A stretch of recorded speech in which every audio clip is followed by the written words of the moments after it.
What were you hoping to do by making the film Trashed? Well, I think the role of the film for me was to raise awareness on the topic and get it into the press so that people could start having a meaningful conversation about waste, which is not a particularly attractive subject, let's say. How many countries did you film in? We ended up actually filming in 11 countries, but the stories that I've chosen are universal, and obviously I spoke to people in communities in more countries than we actually filmed in, but the stories are certainly not isolated. They're repeated around the world, sadly, wherever you kind of want to pick, actually. How did you persuade Jeremy Irons to get involved in the film?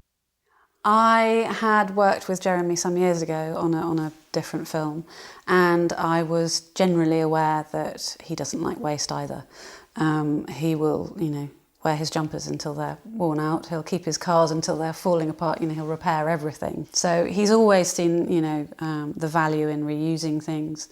It's just something natural to him as well. So he just felt like a natural first approach, and so I sent him the treatment, and amazingly, he loved it.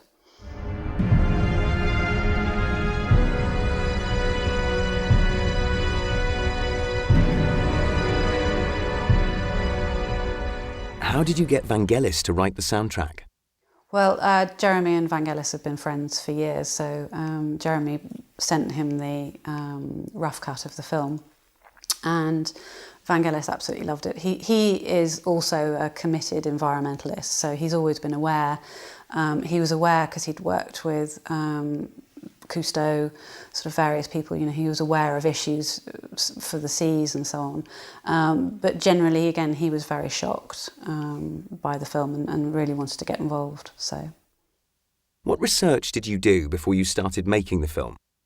I spent about a year talking to communities, talking to experts, obviously reading an awful lot, and just ingesting it all, because obviously, again, it's such an enormous topic to take on.